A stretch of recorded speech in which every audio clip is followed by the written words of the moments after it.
President Buhari appoints new service chiefs. Southwest governors ban open grazing, night grazing, and underage grazing in Southwest regions. In international news, U.S. Senate has received article of impeachment from House setting in motion former President Donald Trump's trial. And sport, Ahmed Musa set to join West Brom.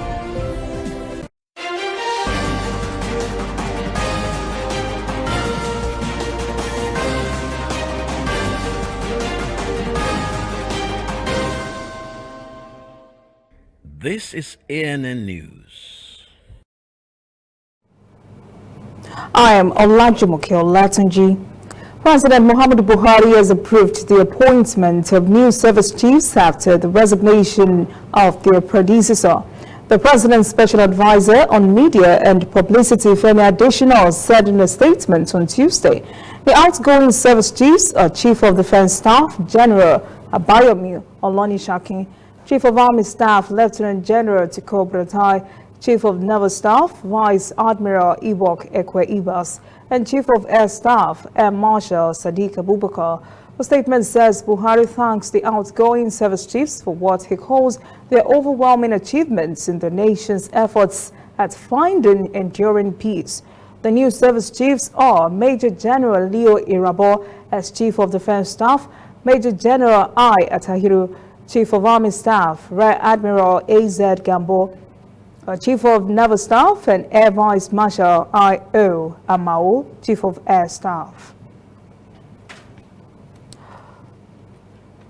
Governors of the 6 Southwest states and the Miyetti Allah Cattle Breeders Association met on Monday in Akure, Ondo State capital, with a new way to eradicate the continued security challenges facing the Southwest region. The Southwest governors agreed at the meeting to ban open, night, and underage grazing in all Southwestern states.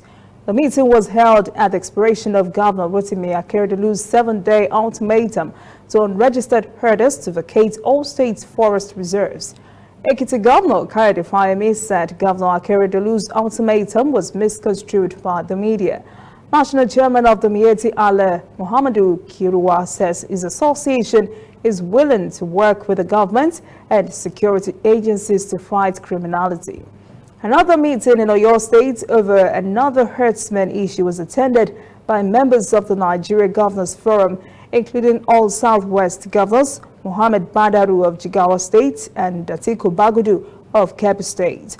And Oyo youth leader Sunday Adeyemo, also known as Sunday Igboho, has led residents to evict members of the Fulani community in Igongo over allegations they harbored criminals.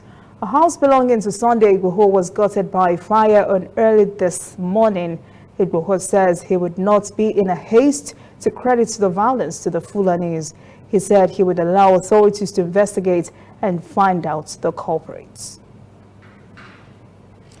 Nigeria Center for Disease Control (NCDC) has confirmed an additional 1,430 new cases of coronavirus infections from 19 states on Monday, bringing the country's total infections to 122,996. The number of fatalities has also jumped to more than 1,500 after 3 more deaths were reported. Lagos, the epicenter of the epidemic, chopped 774, and Plateau reported 100 cases. 15 other states recorded infections in double digits.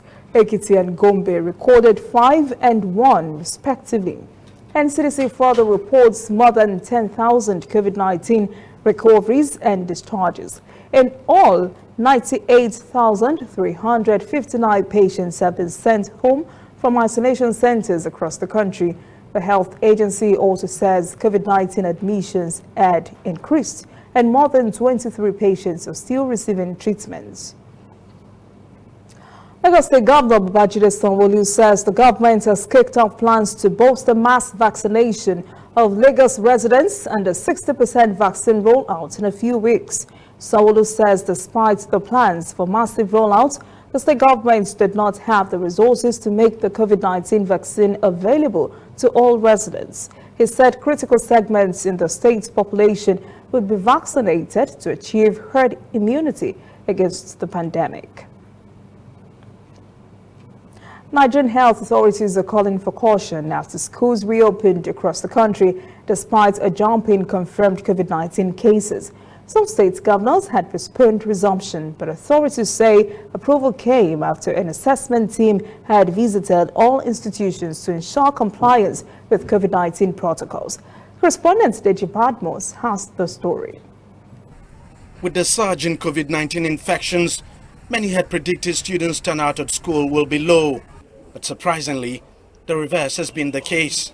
Being at home, doing nothing, the more we remain at home, the more we forget some of our things we have learned. So as far as the COVID-19 protocols are adhered to, I can boldly say that I'm not scared. We still have to carry on with our lives because who knows when it's going to leave, and if it stays for a long period of time, are we going to put our lives on hold for 5 years because of just a virus? With school shut for most of last year, teachers too are happy to be back in class. I feel it's the best thing to do. There's no point staying at home. As long as we practice the COVID-19 guidelines, and as you can see that the students are all with their mask, and with mine, they practice proper hand washing there. Even in the whole compound, we have our wash hand, the sink there.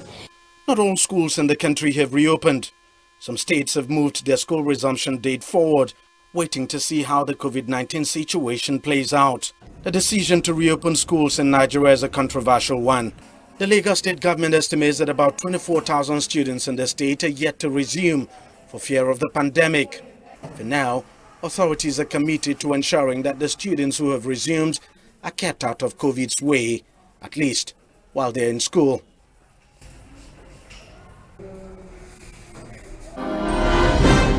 Coming up, African stories.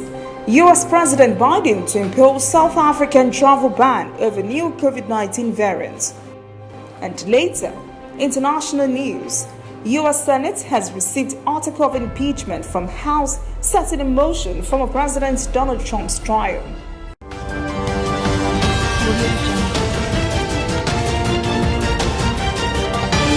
You are watching ANN.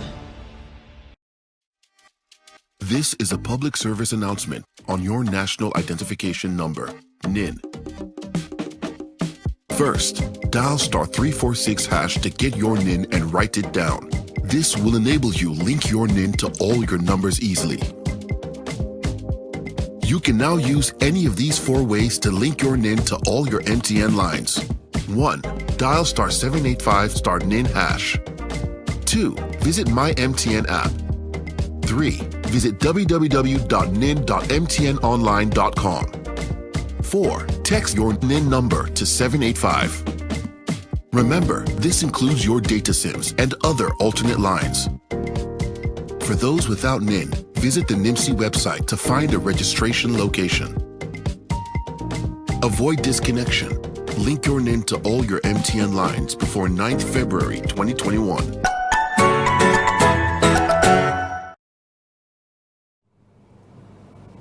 Welcome back. This is ANN News. South Africa now joins a list of other countries whose non-American citizens would be banned from traveling to the U.S. in a bid to curb the spread of new, more contagious variant of the coronavirus. U.S. President Joe Biden says he will also extend similar bans imposed by former President Donald Trump on travel from other countries, including Brazil, the United Kingdom, and other European countries. Moderna COVID-19 vaccine has been found to be less protective against the variants discovered in South Africa. So the company says it was developing a new form of its vaccines that could be used as a booster shot. Still in South Africa, the onset of the COVID-19 pandemic coincided with the emergence of the 5G technology that has fueled a notion among many millions around the world. There is a connection between the two, and even the 5G caused COVID-19. South African authorities are warning against what they call coronavirus conspiracy theories, as they disprove any causal relationship between the two. Correspondent Sumitra Ndu reports. Videos of towers burnt made the rounds on social media recently, causing fear and panic amongst people already worried about the spread of COVID. One of the reasons why people think that way is because COVID came to the world in 2019, and 5G rollout also started in 2019. These two things are correlated, they are not causal. So there is no causal relationship between 5G, which is electromagnetic waves, to COVID-19, which is a virus. Electromagnetic waves simply do not cause a virus. Government has been slow to take action, but the ANC councillor involved in spreading his thoughts of a possible link was called to order. It was too late, though, for the two towers belonging to Vodacom and MTN. The reason that the SACF is responding on the issue in terms of our members is because this is an industry issue. This is not specific to any single operator. We are all aware that the towers of some operators were torched. There's absolutely no link between COVID-19 and 5G. We think that it's really a lack of knowledge, which is what has resulted in people buying into conspiracy theories. The regulator, too, has discredited claims of any link between 5G and COVID-19 and is appealing to citizens not to believe these theories that have no scientific evidence. ICASA obviously has been monitoring what has been happening out there with regards to all these conspiracy theories about 5G network causing diseases or ailments such as COVID-19. As the authority, we believe that this is not true and it's not based on any science or any research. These are just conspiracy theories. We have filed the 5G network by giving it to some of the industry players. They applied for just to test the 5G network way before the novel coronavirus. These tests have been happening for the past couple of years, and we have received reports to that effect. 5G is already being rolled out in some parts of the country. South Africans are eager to gain access to faster speeds. A few companies have also applied for spectrum, which will enhance internet speeds even further and clear up congestion. Some African countries have introduced herbs that were touted as effective against COVID-19, but many of them have fallen flat. Now Zimbabweans and talking up another herb they say have been effective against the coronavirus in their villages. Some health professionals agree, but many reject the claim. 32-year-old Zimbabwean Precious Magwere is a fan of traditional medicine. In these tiny leaves, thriving in her backyard, she finds solutions for common colds and infections. But after a COVID-19 diagnosis a few months ago, she has found other uses for the herb. Now she praises the remedy for helping her to recover from the disease. My grandmother used to give us this plant to fight dry coughs when we were young. So I grew up knowing that any cough can be treated using these herbs, and I decided to fight COVID using the same plant, steaming as well as drinking the concoction. While her son may not be too convinced, Precious swears by it, and so do many people of her generation. Naturally, we use Zumbani. In Zimbabwe, we have the Lipia javanica plant, which is very popular in treating colds and coughs. I am a testimony of its effectiveness because I was down with flu for nearly 2 weeks, and after using the plant, I am back to life now. So many people in this area are getting infected, but they fight the disease using this plant. But with the use of Zumbani, the government of Zimbabwe in April of 2020 had authorized herbalists to treat coronavirus patients. However, medical experts were opposed to the idea, saying it's not clinically proven. However, some nature enthusiasts are supportive of the government's directive. It is evidence-based medicine. You may say, oh, in Western medicine, you need a double-blind, placebo-based type of clinical trial. Yes, that's okay. But those double-blind and placebos have already been done over centuries and centuries. That This information has been passed down the line over generations and generations. This medicine has been tested and tried for groups of diseases. The Africa Centers for Disease Control and Prevention reports Zimbabwe has slightly over 30,000 cases and close to 1,000 deaths. The country had been enjoying relatively low numbers in previous months. However, they doubled in December following the festive season travels. The rising cases prompted the government to impose tougher measures, including a national lockdown for 30 days and closure of land borders. The South African country is yet to roll out a vaccination program for COVID-19. In the meantime, traditional medicine will remain popular among the citizens. When we return, international news. U.S. Senate has received article of impeachment from House setting in motion former President Donald Trump's trial. And later, sport. Ahmed Musa sets to join West Brom.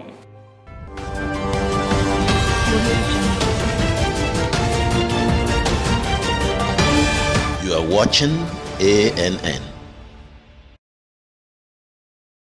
We are on the road every day, canvassing throughout Africa for news you really need.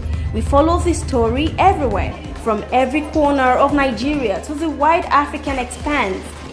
We bring you what's making headlines. We connect you with news you can use. ANN, African News Network, in a truly African spirit.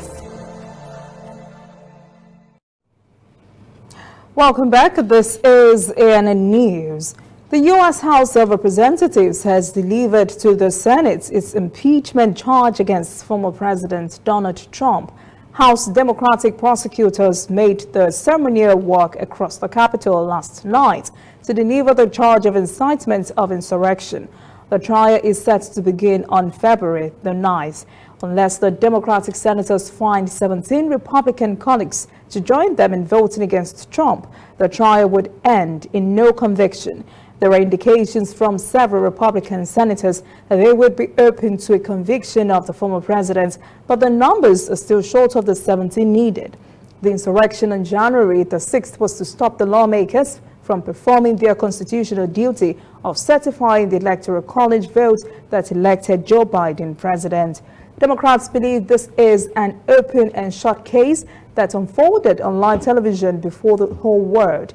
Trump had encouraged a mob of his supporters to, quote, fight like hell for his presidency. But Republicans are now feeling differently about the case.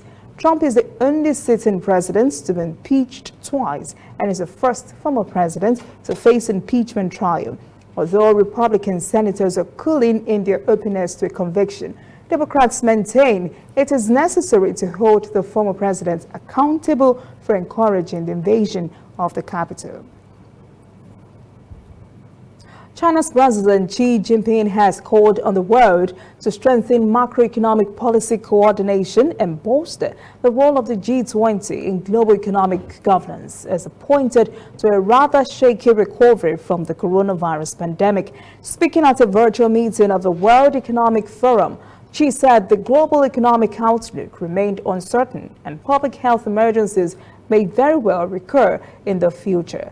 Xi was making his first appearance at the forum since his vigorous defense of free trade and globalization in an address in Davos in 2017 struck a similar tone this time around, advocating multilateralism as the way out of current challenges in a roughly 25-minute speech. He called on the G20 nations to end discriminatory and exclusionary standards, rules and systems and take down barriers to trade, investment and technological exchanges. The Chinese leader said the G20 should be strengthened as the main forum for global economic governance and the world should engage in closer macroeconomic policy coordination. The G20 is an international forum grouping 19 of the biggest development and emerging economies, plus the European Union. Xi said China itself would more actively participate in global economic governance.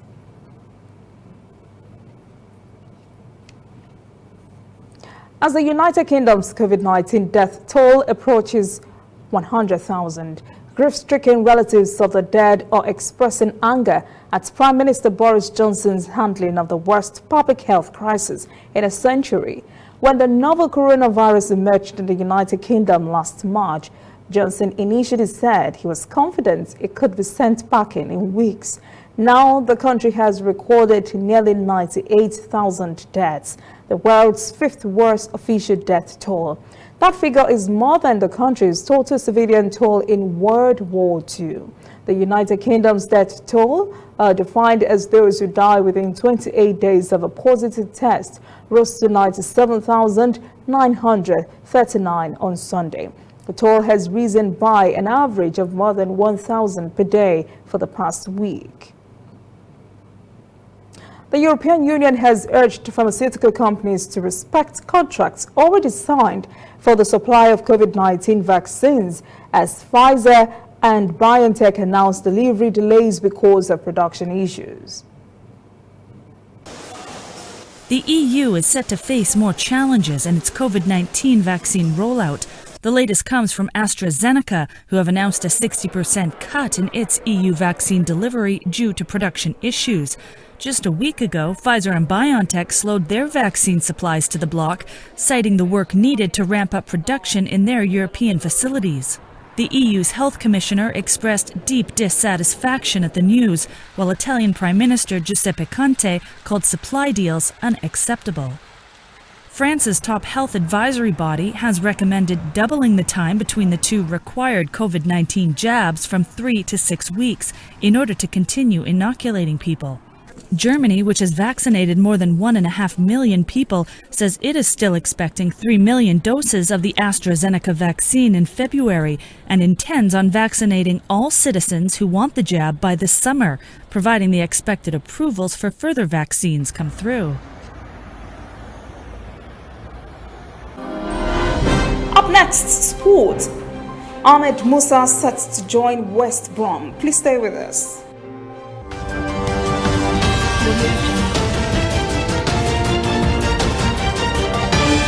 You are watching ANN.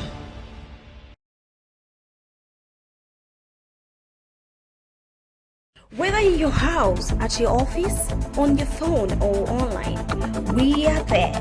We have the facts behind the headlines. We cut to the chase with the news you really need. We cover every angle. We are the bigger, better news network. We are African News Network. ANN. Watch ANN News on MITV from a truly African spirit. Welcome back. This is ANN News. In sport, Super Eagles captain Ahmed Musa is set to join English Premier League side West Bromwich Albion on a permanent deal. The 28-year-old has not been signed to any club since leaving Saudi Arabian outfit in October last year. He will go for medicals on Wednesday. FC Colin have reached an agreement with Belgian side Club Brugge to sign 23-year-old attacker Emmanuel Dennis on loan until the end of the season. Dennis has played just 433 minutes in the Belgian league for Club Brugge this season, but no goal yet. Cologne are eager to bring in a new striker as they battle to stay up in the Bundesliga. They're currently 16th on the table with 15 points from 18 matches, 2 points away from safety. That is ANN News this evening. Thank you for joining us. For details on these and other breaking stories, visit our website, annafrica.news. Conversation continues on our social media platforms, Twitter, Instagram, and Facebook at ANN Africa TV. I am Olajumoke Olatunji. Have a pleasant evening.